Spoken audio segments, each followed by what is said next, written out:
Assalamualaikum warahmatullahi wabarakatuh. Hai, perkenalkan nama saya Vinky Dalua dengan NIM 211012042, Fakultas Ilmu Tarbiyah dan Keguruan IAIN Sultan Al-Maidun. Nah, pada video kali ini saya akan menjelaskan materi mengenai sujud sahwi mata pelajaran fikih. Baiklah, langsung saja pada video penjelasannya. Bab 1, sujud sahwi, syukur dan tilawah. Nah, mari kita amati bersama-sama gambar tersebut, yaitu gambar seseorang yang sedang bersujud. Bagian A, ketentuan sujud sahwi. Yang pertama, pengertian sujud sahwi. Secara bahasa, arti kata sahwi berasal dari kata yang berarti lupa atau lalai. Jadi, sujud sahwi adalah sujud 2 kali yang dilakukan karena seseorang meninggalkan sunnah abad, kekurangan atau kelebihan jumlah rakaat, ataupun karena ragu-ragu jumlah rakaat dalam sholat yang dikerjakan. Waktu pelaksanaan sujud sahwi adalah setelah tahiyatul akhir, sebelum salam dengan 2 kali sujud. Namun dalam kondisi tertentu, sujud sahwi dilakukan setelah salam. Adapun bacaan sujud sahwi yaitu Bismillahirrahmanirrahim. Subhana man la yanamu wa la yasahu. Yang artinya, Maha Suci Allah yang tidak pernah tidur dan tidak pernah lupa. Yang kedua, hukum sujud sahwi.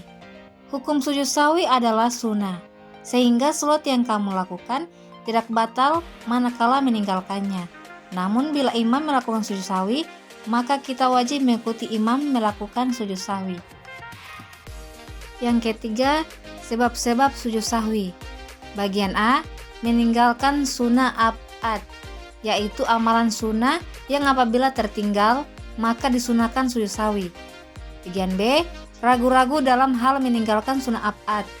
Bagian C, mengerjakan sesuatu yang dapat membatalkan jika dikerjakan dengan sengaja dan tidak membatalkan jika lupa, seperti menambah rukun sholat.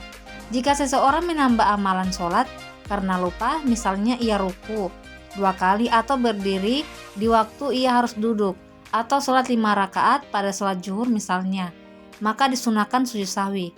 Bagian D, memindahkan rukun kauli atau ucapan kepada yang bukan tempatnya, misalnya membaca Quran surat Al-Fatihah ketika ruku.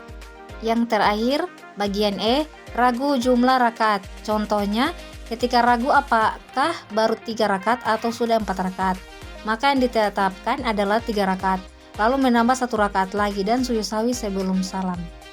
Yang keempat, hikmah sujud sahwi. Banyak hikmah yang dapat kita ambil dari pelaksanaan sujud sahwi.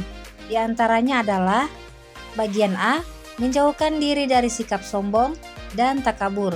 Bagian B, menumbuhkan sikap rendah diri di hadapan Allah Subhanahu wa Ta'ala. Bagian C, menumbuhkan kesadaran akan kelemahan kita sebagai hamba, sekaligus kesadaran akan keagungan Allah yang Maha Kuasa.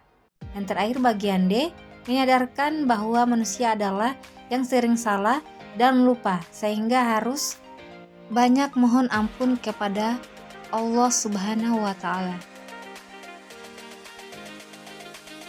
Sujud sahwi itu ada yang dilakukan setelah salam dan ada juga yang dilakukan sebelumnya.